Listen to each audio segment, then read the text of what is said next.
Today we're cooking a beautiful prime rib. It's a bone-in standing rib roast sent to me from DoubleRRanch. We're going to be using our Kamado Joe, so let's go ahead and get cooking.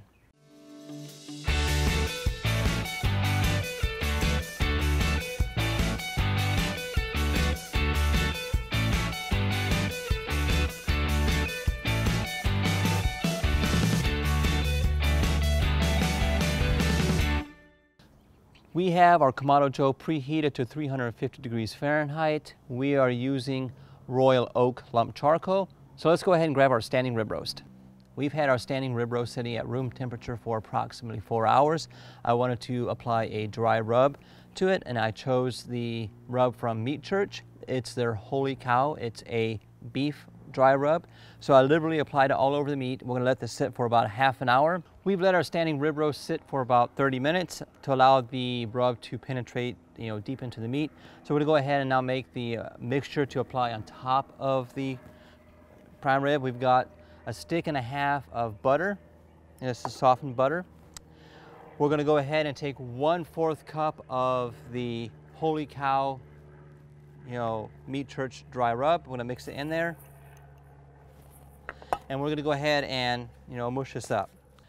Now that we've liberally applied the softened butter with the dry rub, we're gonna go ahead and apply kosher salt. You want to liberally apply this all over the meat. This is gonna give you that crust that we're all used to when we have, prime rib.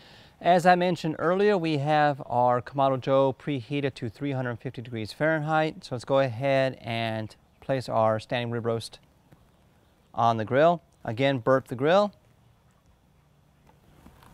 All right, there we go.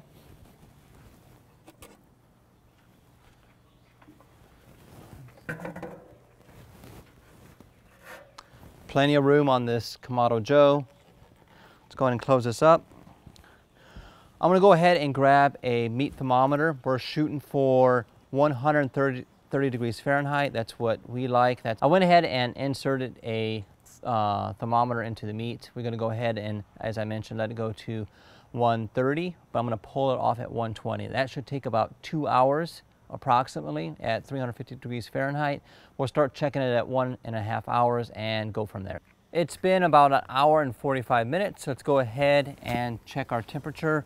We're pushing 100 degrees Fahrenheit. Let's go ahead and take a quick peek. Look at that, guys. That looks absolutely phenomenal. It's got a nice dark mahogany color.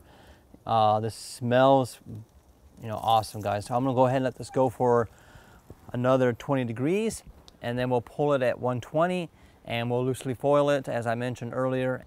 We've removed the prime rib from the Kamado Joe and set it on the cutting board, and I've loosely wrapped it with tin foil. Pulled it off at 120 degrees Fahrenheit. It's now at like 120, almost pushing 130. So I'm gonna go ahead and remove the aluminum foil. Look at that, guys. That looks absolutely phenomenal. Now for the moment I've been waiting for is to carve into this bad boy. So I'm gonna go ahead and